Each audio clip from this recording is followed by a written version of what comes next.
अस्सलाम वालेकुम नाजरीन, नेमत पाकिस्तान के साथ मैं हूं हमारा। और आज हम आपको मिलवाएंगे लाहौर की आलिया रशीद से, जो आंखों की रोशनी से तो महरूम है लेकिन उनकी आवाज़ में ऐसा जादू है कि सुनने वाले पर सहर तारी हो जाता है। उन्होंने आंखों की बिसारत, रोशनी की कमी को अपनी कमज़ोरी नहीं बल्कि मजबूती बनाया है। तो आइए आज हम उनसे कुछ सवालात के जवाब जानते हैं। जी मैम, अस्सलाम वालेकुम। वालेकुम अस्सलाम। मैम कैसी हैं? मैं ठीक हूँ, शुक्र अल्लाह का। मैम, आपने ये गाने का शौक़ आपको बचपन से था या अभी आपको कुछ अरसा हुआ है ये गाना गाना आपने शुरू किया है? गाने का शौक़ मुझे बचपन से था, और जब मैं दुबई में पैदा हुई तो वहाँ बस क्या था कि बहुत छोटी थी, 2 साल की होंगी, तो टेप रिकॉर्डर के ऊपर कान रख के गाने सुना करती थी। और कैसी बात है, मेरे गाने जो फेवरेट गाने होते थे वो अमिताभ बच्चन जी की फ़िल्मों पर मुश्तमिल गाने होते थे। उस वक्त तो मुझे इतनी समझ नहीं थी कि कौन है अमिताभ बच्चन और कौन क्या है, कौन कैसे है। तो वो गाने मैं सुना करती थी, मैं तेरा तांगे वाला तो मेरी तांगे वाली, और मतलब फिर मैं मिर्ज़ा साहबा की जो हीर है, वो जो फोक गीत, वो भी पाकिस्तान के, उस वक्त तो पता ही नहीं होता था ये कौन आर्टिस्ट हैं, क्या है। तो कान रख के सुना करती थी मैं गाने। तो वहाँ से मुझे म्यूज़िक का मेरे अंदर शौक़ जो है वो पैदा हुआ। मैम, आपकी एजुकेशन क्या है? मेरी एजुकेशन वैसे तो मैंने पाकिस्तान से अगर बात करें तो blind school Khyber block, Iqbal town, Lahore से मैंने मैट्रिक किया। उसके बाद मैंने private Hasan memorial science academy Lahore में मैंने इंटरमीडिएट किया। और जैसे मैंने इंटरमीडिएट भी किया ही था तो मुझे हिंदुस्तान जाने की ऑफ़र हो गई, और बैरिस्टर रज़ा काज़िम साहब, जो बहुत बड़ा नाम लॉ के हवाले से, बारट लॉ, मतलब वो बहुत बड़ा नाम है उनका, जिनके नवासे नूरी बैंड भी हैं, अली नूर, अली हमज़ा। तो रज़ा काज़िम साहब की बड़ी मेहरबानी, जिन्होंने मुझे हिंदुस्तान भेजा 4 साल के लिए, और 4 साल मैंने डिग्री हासिल की ध्रुपद गायकी, ancient form of classical music. और मैं ये बताना चाहूँगी कि जिन लोगों के पास मुझे भेजा गया था वो भी बहुत बड़ा नाम क्लासिकी मौसीकी के हवाले से, डागर घराना, जिस तरह आप कह लें कि क्लासिकल म्यूज़िक में ख़याल गायकी के घराने, पटियाला घराना है, शाम 84 घराना है, तो इसी तरह ध्रुपद के भी घराने हैं। तो डागर घराना में मैंने म्यूज़िक सीखा। बहुत बड़े नाम गुंदेचा ब्रदर्स, पंडित उमाकांत गुंदेचा जी और पंडित रमाकांत गुंदेचा जी, जो अब इस दुनिया में नहीं हैं, तो दोनों भाइयों से मैंने म्यूज़िक ध्रुपद गायकी की तालीम हासिल की, एक डिग्री, और जो 4 साल का ये कोर्स था। मैम, आप इंडिया से जब पाकिस्तान आई, आप इंडिया में गाने गाती रही? जब मैं इंडिया से पाकिस्तान आई तो इंडिया में मैंने जो क्लासिकल म्यूज़िक जो सीखा था ना, तो उसमें मैंने बहुत सारा परफॉर्म किया। लेकिन मुझे ऑफ़र्स बहुत थी कि आप फिल्म म्यूज़िक में गाना गाएं, और आप जो कंटेस्टेंट्स जो आते हैं। मैम, आपने इंडिया में भी गायकी की? जी बिल्कुल, क्लासिकल म्यूज़िक के जब मैंने वहाँ पे 4 साल के बाद मेरा पहला कॉन्सर्ट हुआ था भोपाल में, जहाँ मैंने म्यूज़िक सीखा। भोपाल जो है, जिस तरह आप समझ लें कि पाकिस्तान में बड़ी बड़ी प्यारी जगह हैं, इसी तरह भोपाल को झीलों का शहर कहा जाता है। वहाँ मेरा पहला प्रोग्राम हुआ था। उसके बाद मेरा प्रोग्राम जो है वो दूसरा दिल्ली में हुआ था, कमानी ऑडिटोरियम में। फिर चल वो जिसे कहते हैं कि फिर मेरी प्रोग्राम जो हैं वो होते रहे। हिंदुस्तान के हर शहर में मैंने प्रोग्राम किया है, मुतअद्दिद शहरों में। मैम, इंडिया में तो गायकी और ये सारा कुछ चलता है, लेकिन पाकिस्तान में उस लिहाज से हमारे इस फील्ड को, इस चीज़ को अच्छा नहीं समझा जाता। जब आप पाकिस्तान आई तो आपको कुछ मुश्किलात हुई? लोगों ने कोई बातें की कि ये गाती है, ऐसा है, वैसा है? देखो, जब मैंने हिंदुस्तान जाना था तो समाज के लोगों ने, यानी कि माशरे के, अगर यूँ कहें तो, लोगों ने सोसाइटी में बहुत बातें की कि ओए दुश्मन मुल्क जा रही है, ओ हो, फैमिली हो गए, सब हो गए, बड़ी बातें की सब ने। फिर मेरी अम्मी ने इधर से सुना, इधर से निकाल दिया, क्योंकि वो मेरी वालदा सब चाहती थी कि मेरी बेटी का मुस्तकबिल संवरे, इसका फ्यूचर मेरा मतलब कि सिक्योर हो जाए। और जब मैं पाकिस्तान आई तो क्योंकि मैं ध्रुपद गायकी सीख के आई थी, और मैं जब पाकिस्तान आई तो मैं शुद्ध हिंदी बोलती थी, तो मैं उर्दू में बात नहीं करती थी किसी से। तो लोग कहते थे, अब फिर बहुत से लोग तो ये कहने लग गए कि ये हिंदुस्तान के सुर लगाती है। तो मेरा उस वक्त के लोगों से, और अब भी मेरा ये सवाल है कि हिंदुस्तान के सुर क्या होते हैं? सुर तो यूनिवर्सल है, 7 सुर हैं दुनिया में। अगर हम म्यूज़िक गाते हैं, गाते बजाते हैं, तो 7 सुर इस्तेमाल होते हैं। डोरे मीफ़ा कहते हैं, और या सारे गामा पाधा नीसा कहते हैं। तो इसमें हिंदुस्तान और पाकिस्तान के सुर कहाँ से आ गए? तो ये बस लोगों की एक जो मेंटल अप्रोच जो रही, तो इस पे कभी कभी हंसी भी आती थी बड़ी। तो फिर शुक्र है कि वक्त के साथ साथ लोगों ने इस चीज़ का एतराफ़ करना शुरू कर दिया कि पाकिस्तान की पहली लड़की है जो ध्रुपद गाती है। मैम, आपको फैमिली की तरफ से पूरी सपोर्ट थी, मम्मा पापा, और दूसरी फैमिली की तरफ से फैमिली में किसी रिश्तेदार ने कोई बात तो नहीं की कि क्यों ये कर रही है, किस लिए कर रही है? नहीं, लोग तो कहते हैं, लोग पहले भी कहते थे, लोग अब भी कहते हैं कि ये क्यों, ये म्यूज़िक ही क्यों है, ये कुछ और कर लेती, ये मज़ीद ये म्यूज़िक ही रह गया है, कुछ और कर लेती। लेकिन मुझे सबसे ज़्यादा सपोर्ट मेरी वालदा साहबा ने किया। मेरी वालदा साहबा ने, जब मैंने हिंदुस्तान जाना था तो मेरी वालदा साहबा ने मेरे वालिद साहब से झूठ बोला कि 1 साल का वीज़ा मिला है। सही। तो मैम, आपकी शुरुआत से लेकर अभी तक की जर्नी कैसी रही? क्या मुश्किलात आई? कैसे आपने लोगों को हैंडल किया? आपको दिखाई नहीं देता, आपने लोगों के साथ कैसे चली? आप इन मुश्किलात से कैसे गुजर के आप अभी तक की जर्नी में आप कामयाब कैसे हुई? देखो, सोसाइटी में जब आप चलते हो तो आपको कई ना कई दुश्वारियों का सामना तो करना पड़ता है कहीं ना कहीं। तो जब तक हम दुश्वारियों का सामना नहीं करते तो हम कैसे अपने आप को यहाँ तक लेकर आते हैं, मुझे ये बताइए। तो जब मैं पहले तो पाकिस्तान में, जैसे मान लें कि हम कहीं सफ़र करते अपनी वालदा के साथ, तो लोग कहते थे बेचारी, हाय। अच्छा, फिर जब मैंने इंडिया जाना था तो पहले जिस तरह मैंने बताया कि मेरे वालिद साहब के साथ झूठ बोला गया। 1 साल गुजरा तो मेरे वालिद साहब कहने लगे, ओहो अब किधर गई लड़की, इसने कब आना है? अम्मी ने कहा भाई 1 साल बाद आना, वीज़ा और बढ़ गया 1 साल का। 2 साल गुजरे, मेरे वालिद साहब पाकिस्तान आ गए, अरे किधर गई लड़की, तुम तो कह रहे थे 2 साल बाद आना। फिर मेरी वालदा साहबा ने बिल आखिर सच बता दिया। तो मेरे वालिद साहब ने एक बात कही कि तुमने जो कुछ भी किया, मेरी अम्मी को कहा, तुमने जो कुछ भी किया ठीक किया, अगर मैं होता तो मैं ये सब ना करता। तो जब मैं हिंदुस्तान गई वहाँ भी मुझे प्रॉब्लम का सामना करना पड़ा। क्यों? इसलिए कि वो लोग थे जहाँ मैंने म्यूज़िक सीखा, उनका ताल्लुक़ था जैनिज़्म से। जैनिज़्म हिंदुज़्म में मतलब एक जिस तरह शाख है, जिस तरह ब्राह्मण, जो और भी बहुत सारी इनकी ज़ातें हैं, बुद्धिज़्म, जैनिज़्म, तो जैनिज़्म में मैं थी। तो वो लोग क्या करते थे, वो गोश्त नहीं खाते थे, यानी वो प्योर वेजिटेरियन थे, प्योर वेजिटेरियन।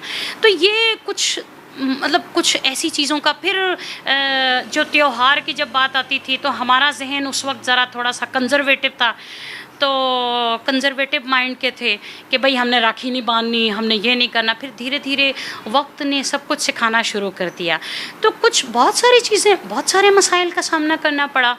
और फिर जब पाकिस्तान आए तो पाकिस्तान में जॉब जब मुझे NCA में फ़ौरन मिला, नेशनल कॉलेज ऑफ आर्ट्स में, तो वहाँ की जो मतलब किस तरीके से मैं काम करूँगी, तो मतलब ये सारी चीज़ें वक्त के साथ साथ इंसान जब तक सामना नहीं ना करता तब तक आपको कैसे पता चलेगा कि ज़िंदगी की हकीकत तलख क्या है। सही मैम।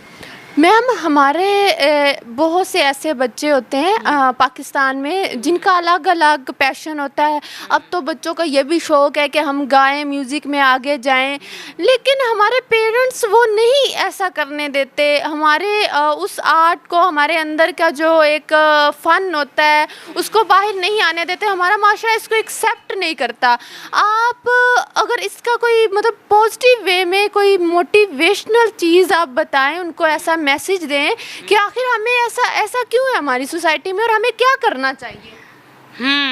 सवाल आपका बहुत अच्छा है। देखो, बात ये है कि म्यूज़िक जो है ना, फ़नून लतीफ़ा जिसे हम कहते हैं, उसका कोई भी शोबा है आर्ट्स का, वो इंसान की पर्सनैलिटी को ग्रूम तो ज़रूर करता है, इसमें कोई शक नहीं है।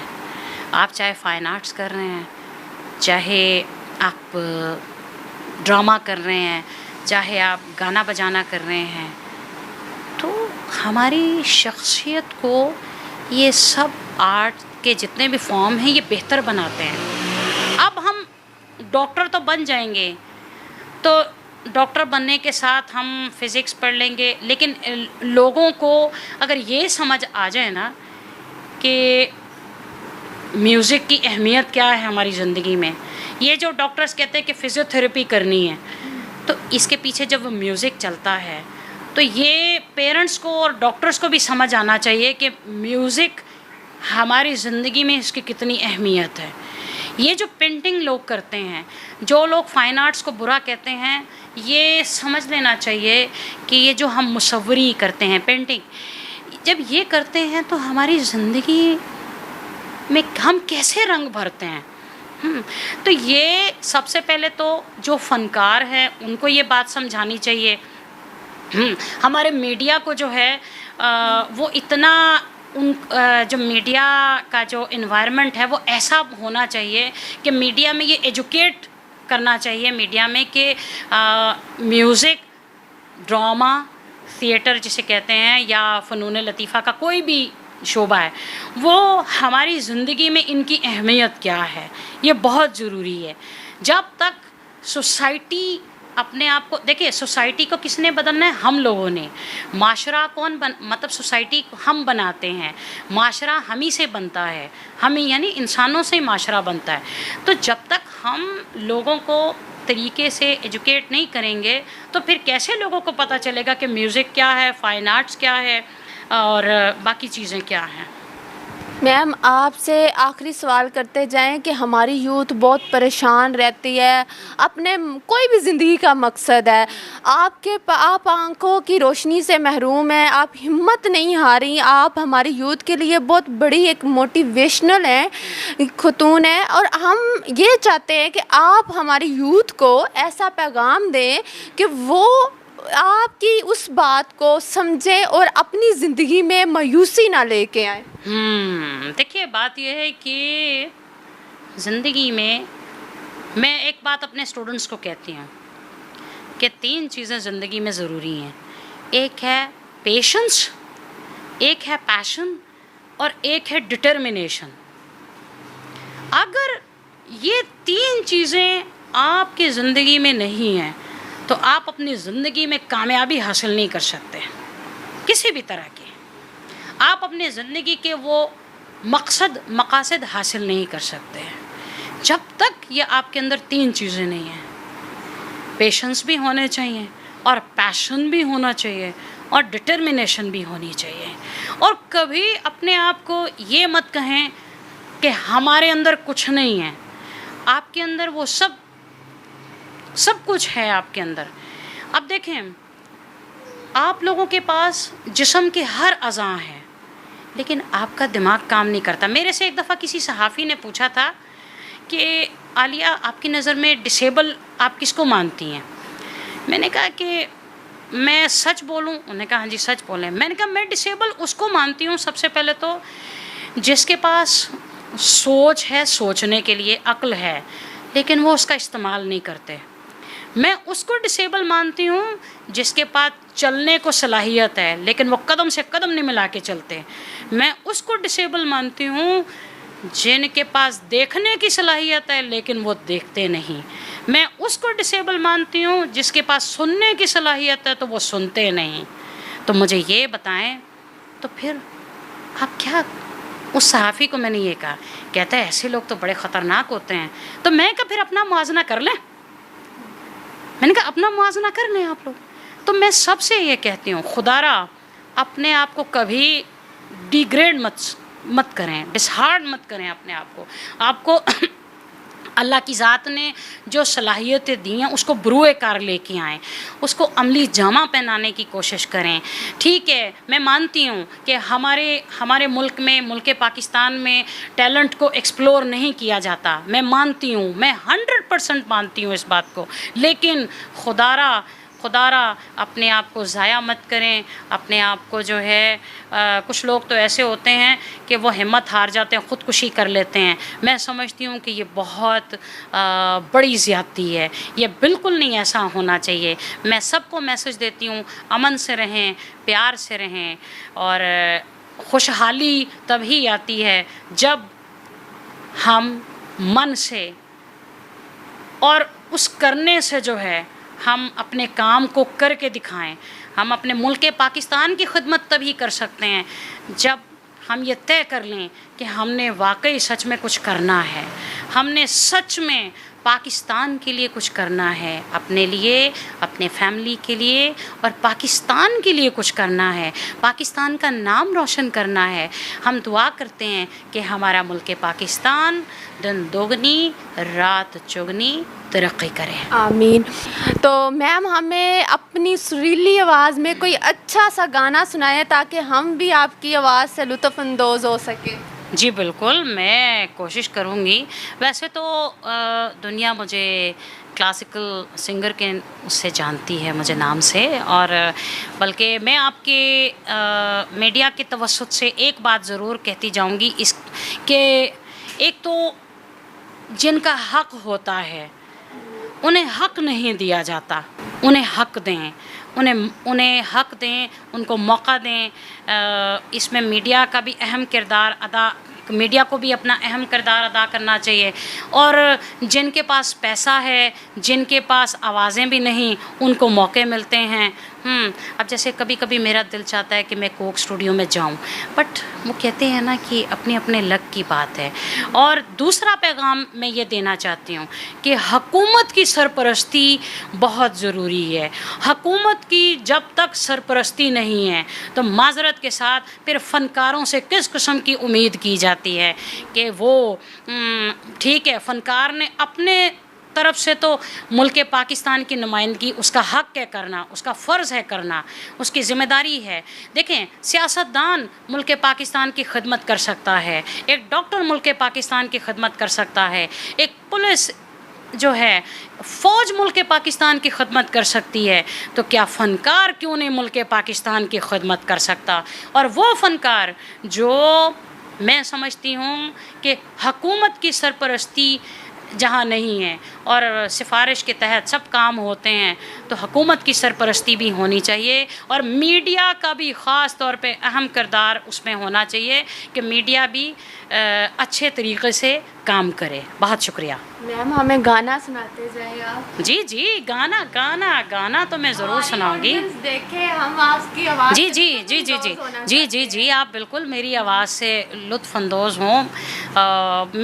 मुझ नाचीज़ को बस क्या, मैं तो कोशिश करती रहती हूँ। तो दुनिया मुझे क्लासिकल, जैसे मैंने बताया, आर्टिस्ट से जानती है। तो मैं एक गाना सुनाऊंगी, मेरा पसंदीदा गाना है, मलिका तरन्नुम नूरजहां जी ने गाना गाया था। तो ये माइक मुझे दे दीजिए। जी मैम। चांद तू जब भी मुस्कुराता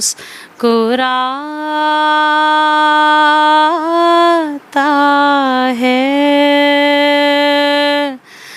दिल मेरा डूब डूब जाता है। चांद तू जब भी मुस्कुराता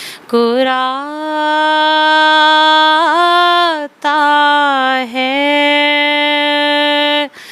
दिल मेरा डूब डूब जाता है। मेरी यादों में वो भी रो रो कर रात गम की गुजारते होंगे। प्यार की वादियों में गुम होकर मुझको अक्सर करते होंगे। जब कभी ये ख्याल आता है, दिल मेरा डूब डूब जाता है। चांद तू जब भी मुस्कुराता है, दिल मेरा डूब डूब जाता है। जी ma'am, thank you so much. वाकई आपकी आवाज़ ऐसी है कि हमारे कानों को एक सुर ऐसा मिला है कि बंदा गुम हो गया कि क्या आवाज़ है। जी ma'am, thank you so much आपका, आपने हमें मौका दिया और हमने आपका इंटरव्यू लिया। तो जैसा कि नाजरीन आपने देखा कि आलिया रशीद की सुरीली आवाज़ जो आपने सुनी भी, और ऐसी खतून जो बहुत हिम्मत रखती हैं, जिन्होंने गायकी सीखी इंडिया में जाके और अपना हौसला हिम्मत बुलंद रखा, लोगों को इग्नोर किया और अपने मकसद पे फोकस किया। तो हमारे चैनल को ज़रूर देखना ना भूलिएगा। इसी के साथ हमें दीजिए इजाज़त। अल्लाह हाफिज़।